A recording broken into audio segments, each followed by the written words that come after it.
विवेक कोल्हे.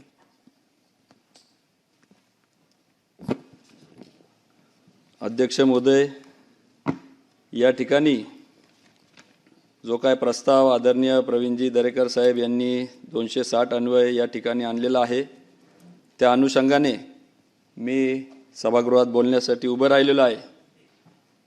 खरं तर कालच आमचा परिचय झाला आणि आज कामकाजाचा पहिलाच दिवस आणि त्यामध्ये शेतकरी आणि शेतकरी हिताच्या प्रश्नांवर या ठिकाणी संभाषण चालू आहे आणि त्याच्यामुळं अनेक वक्ते जरी बोललेले असले तरी मला राहवलं नाही, म्हणून पूर्वतयारी जरी केलेली नसली तरी या ठिकाणी मी अतिशय थोडक्यात या ठिकाणी या प्रस्तावाच्या अनुषंगाने काही गोष्टी आपल्या निदर्शनात आणून देऊ इच्छितो.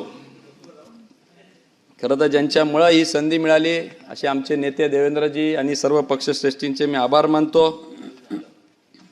आपण एकीकडं अनेक वक्त्यांनी या ठिकाणी भाष्य केलं आणि कायमच आपण ऐकत आलेलो आहे की सगळ्यात जास्त शेतकऱ्यांना काळजी जर कोणाची असेल तर तो विरोधी पक्ष आहे. परंतु हे कुठंतरी पुसून काढण्याचं काम आदरणीय देवेंद्रजींच्या सरकारने या ठिकाणी केल्याचं आपल्याला लक्षात येतं. विरोधी पक्ष या ठिकाणी खरं तर तमिळनाडू सारख्या राज्यांनी 75,000 पर्यंतच त्या ठिकाणी शेतकऱ्यांची कर्जमाफी केली, परंतु आपल्या राज्याने 2 लाखापर्यंत कर्जमाफीची घोषणा केली, शेतकऱ्यांना मोठा दिलासा दिला. हा निर्णय शेतकऱ्यांच्या दृष्टिकोनातून अतिशय स्वागतार्ह आहे. एवढंच नव्हे तर महात्मा ज्योतिबा फुले कर्जमुक्ती योजनेतील काही मर्यादा लक्षात घेऊन शासनाने नव्या योजनेत अधिक व्यापक स्वरूपाचा शेतकऱ्यांचा समावेश करण्याचा प्रयत्न केलेला आहे. पूर्वीच्या योजनेमध्ये काही शेतकरी वंचित राहिले होते. नव्या योजनेत अशा शेतकऱ्यांना न्याय देण्याचा प्रयत्न करण्यात आलेला आहे. ही गोष्ट शेतकऱ्यांच्या दृष्टिकोनातून अतिशय स्वागतार्ह आहे. खरं तर आपण जर बघितलं तर आपल्या लक्षात येईल, मी ज्या सहकारी क्षेत्रातून येतो, शेतकऱ्यांच्या दृष्टिकोनातून अनेक उपाययोजना राज्य सरकार असेल, केंद्र सरकार असेल यांनी पुढाकार घेऊन केलेला आहे.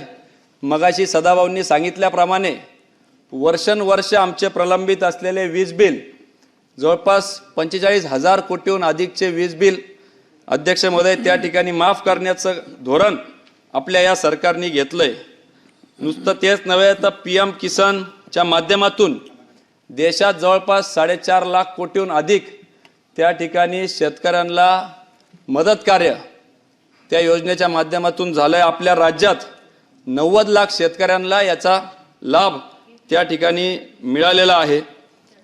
त्याचबरोबर समृद्धी महामार्ग सारखा दूरदृष्टी ठेवून आदरणीय देवेंद्रजी फडणवीस साहेब असतील, एकनाथजी शिंदे साहेब असतील, असा जो काय समृद्धी महामार्ग नागपूर ते मुंबई पर्यंत उभा केला, त्याचा देखील मोठ्या प्रमाणात लाभ आमच्या शेतकऱ्यांना शेतमाल त्या ठिकाणी मुंबईसारख्या महानगरीमध्ये आणण्यासाठी मदत झालेली आहे. एवढंच नव्हे तर JNPTच्या माध्यमातून एक्सपोर्टच्या दृष्टिकोनातून देखील शेतमालाला अधिकचा भाव मिळण्यासाठी त्याची या ठिकाणी मदत झालेली आहे. खरं तर आपल्या देशाचे सक्षम पंतप्रधान आदरणीय नरेंद्रजी मोदी साहेबांच्या नेतृत्वाखाली या ठिकाणी पहिल्यांदा स्वातंत्र्यानंतर सहकार मंत्रालय स्थापन झालं आणि सहकारातून समृद्धीकडे अशी घोषणा देण्यात आली. ती फक्त कागदावर न राहता त्याच्या माध्यमातून अनेक उपाययोजना या ठिकाणी सहकार सक्षम करण्याच्या दृष्टिकोनातून घेतल्या गेल्या आणि पर्यायी शेतकरी त्या ठिकाणी सक्षम करण्याचा प्रामाणिक प्रयत्न दोन्ही सरकारने या ठिकाणी केल्याचं आपल्याला जाणून येतं. खरं तर साखर उद्योगातून मी येतो. जवळपास वर्षानुवर्ष प्रलंबित असलेले शेतकऱ्यांना अधिकचा जो भाव कारखानदारांनी त्या ठिकाणी आम्ही दिलेला होता, त्याच्यावर इन्कम टॅक्स आम्हाला लागू केलेलं होतं. 40,000 कोटीहून अधिकचा इन्कम टॅक्स संबंध देशभरामध्ये एका निर्णयाने त्या ठिकाणी केंद्र सरकारने माफ करण्याचं धोरण घेतलं आणि आमच्या शेतकरी बांधवांचे कारखाने किंवा शेतकऱ्यांना सक्षम करण्याचं काम एकट्या महाराष्ट्रामध्ये 10,000 कोटीहून अधिक त्याचा फायदा महाराष्ट्रातील कारखान्यांना त्या ठिकाणी झाल्याचं दिसून येतं. तेवढंच नव्हे तर राष्ट्रीय पातळीवर नॅशनल एक्सपोर्ट कोऑपरेटिव्ह लिमिटेड सारखी संस्था स्थापन केली आणि जगभरातील देशभरातील 8 लाखाहून अधिक सहकारी सोसायट्यांना त्या ठिकाणी त्याच्यात जोडण्याचं काम या ठिकाणी शासनाच्या माध्यमातून झालेलं आहे.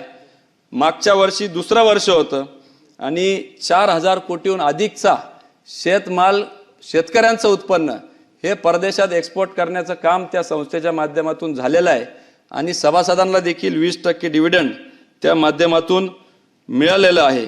खरं तर बोलण्यासारख्या खूप काही गोष्टी या ठिकाणी आहे, परंतु माझ्या आधीचे सर्वच वक्ते सदाभाऊ असतील, प्रवीणजी दरेकर साहेब असतील, सचिन भाऊ असतील, भावनाताई असतील, चित्राताई असतील, सगळ्यांनीच संक्षिप्तमध्ये या सगळ्या गोष्टी घेतलेल्या आहे.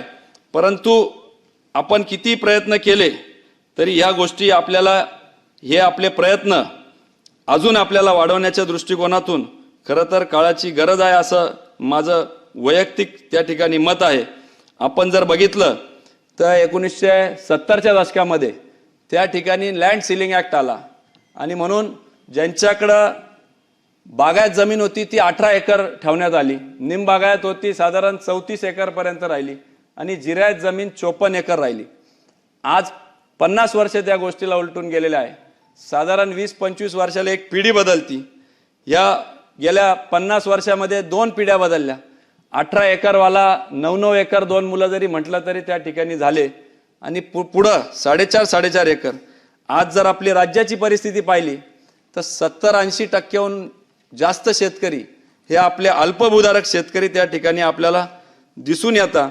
आणि म्हणूनच मगाशी सदाभाऊंनी सांगितल्याप्रमाणे जे परंपरागत शेती करणारा घटक होता तो आज रस्त्यावर उतरून वेगवेगळ्या पद्धतीने त्या ठिकाणी आंदोलनात सहभागी होऊन आरक्षण मागतोय किंवा आर्थिक परिस्थिती बिकट झाल्यामुळं त्या ठिकाणी सरकारकडे आशा लावून बघतोय.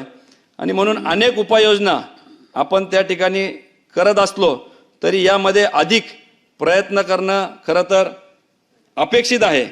आपण जे शेतकरी प्रामाणिकपणे कर्जफेड करत आहात त्यांना 50,000 रुपयांपर्यंत प्रोत्साहनपर लाभ दिलेला आहे, देण्याची तरतूद करण्यात आलेली आहे. यामुळे आर्थिक शिस्तीला प्रोत्साहन मिळणार आहे. परंतु याच सरकारने आदरणीय देवेंद्रजींच्याच नेतृत्वाखाली जवळपास 2-3 वेळेस या ठिकाणी आपल्याला कर्जमाफी मिळालेली आहे. परंतु ज्या वेळेस कर्जमाफी होती त्यावेळेस असा घटक त्याच्यातून वगळण्यात यायचा. परंतु 50,000 रुपये ही अल्पशा मदत आहे, त्याच्यामध्ये वाढ करता येते का हे देखील सरकारने त्या ठिकाणी विचार केला पाहिजे. कारण की अनेकदा आपण बघतो कर्जमाफीचे निकष जवळपास 18-19 निकष त्या ठिकाणी आपण लावलेले आहेत. त्याच्यामध्ये काही शिथिलता आणता येते का? कारण की सर्वच जण काही राष्ट्रीयकृत बँक किंवा जिल्हा बँकेकडून कर्ज घेत नाही. नियमित कर्ज फेड करण्यासाठी त्या ठिकाणी पतसंस्था असेल किंवा खाजगी सावकाराकडून देखील त्या ठिकाणी घेतलं जातं. म्हणून राष्ट्रीयकृत बँक असतील, जिल्हा मध्यवर्ती सहकारी बँक असेल, पतसंस्थेकडे असेल, कृषी कर्जाची एकत्रित आढावा घेऊन शेतकऱ्यांना दिलासा देण्यासाठी विशेष धोरण आखता येतं का याचा देखील शासनाने या ठिकाणी खरं तर विचार केला पाहिजे. त्याचबरोबर फक्त कर्जमाफी करून त्या ठिकाणी आपला प्रश्न मिटलेला नाही हे साधारणपणे आपल्याला गेल्या 2-3 कर्जमाफीतून लक्षात आलेलं आहे.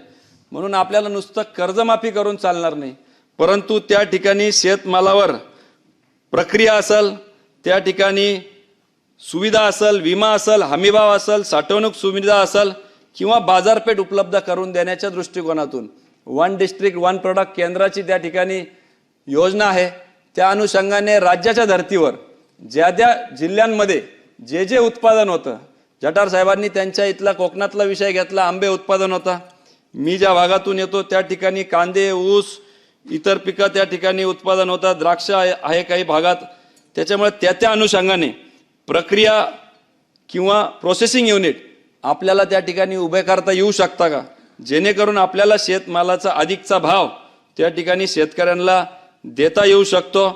एवढंच नव्हे तर याचबरोबर जी काय आपण योजना या ठिकाणी आणलेली आहे त्यामध्ये अर्ज प्रक्रिया असेल, पात्रताचे निकष असतील, पडताळणी आणि लाभ वितरण यामध्ये अधिक सुसूत्रता आणून एकत्रित एकही पात्र शेतकरी वंचित राहणार नाही याची काळजी शासनाने घ्यावी अशी मागणी मी खरं तर या निमित्ताने करतो. शेतकऱ्यांना कायमस्वरूपी मदत मिळावी यासाठी जलयुक्त शिवार अभियान आहे. जलसंधारणाची कामं आणि भूजल पातळी वाढवण्याचा प्रयत्न अधिक वेगाने राबवण्याची आवश्यकता आहे.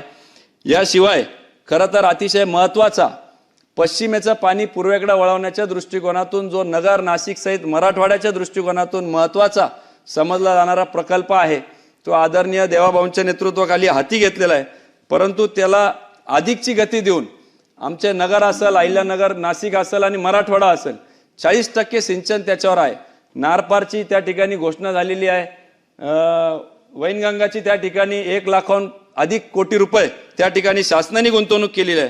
परंतु आमच्या इकडचा देखील प्रकल्पाला अधिकची गती देऊन अहिल्यानगर सहित मराठवाड्याच्या शेतकऱ्यांना देखील दिलासा देण्यासाठी खरं तर ठोस आणि लवकरात लवकर पावलं त्या ठिकाणी शासनाने उचलावं असे आपल्या माध्यमातून या निमित्ताने विनंती करतो.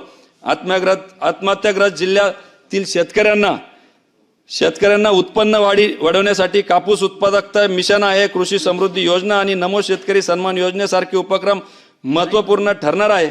त्याचबरोबर भविष्याच्या दृष्टिकोनातून AI तंत्रज्ञानासाठी 500 कोटी रुपये आपल्या बजेटमध्ये शासनाने त्या ठिकाणी दिलेले आहे. 2च मिनिटात त्या ठिकाणी मी या ठिकाणी समाप्त करतो. खरं तर AIच्या माध्यमातून आपल्याला पीक वाढीच्या दृष्टिकोनातून, शेतकऱ्यांचं उत्पन्न वाढीच्या दृष्टिकोनातून अनेक गोष्टी त्या ठिकाणी करता येणार आहे. ऊस असेल, इतर पीक असेल आणि विम्याच्या बाबतीत देखील AI तंत्रज्ञान वापरून त्या ठिकाणी आपल्याला किती नुकसान झालेलं आहे याचा ठोस आढावा म्हणजे कुठल्याही कृषी अधिकाऱ्यांच्या अहवालावर आपल्याला अवलंबून न राहता त्या आढाव्याच्या माध्यमातून शेतकऱ्यांना जर भविष्यात नुकसान भरपाई दिली गेली तर त्याच्यामध्ये कुठलाही गैरप्रकार न होता थेट त्यांना लाभ मिळण्याचं काम शासनाच्या माध्यमातून होऊ शकतं अशी देखील मी या ठिकाणी विनंती करतो. परत एकदा आपल्या या ठिकाणी जे काय पीक विमा, हमीभाव, साठवण सुविधा आणि बाजारपेठ त्याचप्रमाणे सिंचन या सगळ्या गोष्टींवर एकत्रितरित्या सरकार जो प्रयत्न करत आहे त्याबद्दल सरकारचे मी मनपूर्वक आभार व्यक्त करतो. मी निम्र विनंती करतो की शेतकरी कर्जमाफी योजना उर्वरित अडचणी तातडीने दूर करून अधिकाधिक शेतकऱ्यांना लाभ मिळण्या यासाठी आणखी प्रभावी पावले उचलावीत. शेतकरी सक्षम, स्वावलंबी आणि कर्जमुक्त होणे हेच या योजनेचं अंतिम उद्दिष्ट असले पाहिजे हेच या निमित्ताने विनंती करतो आणि थांबतो. धन्यवाद.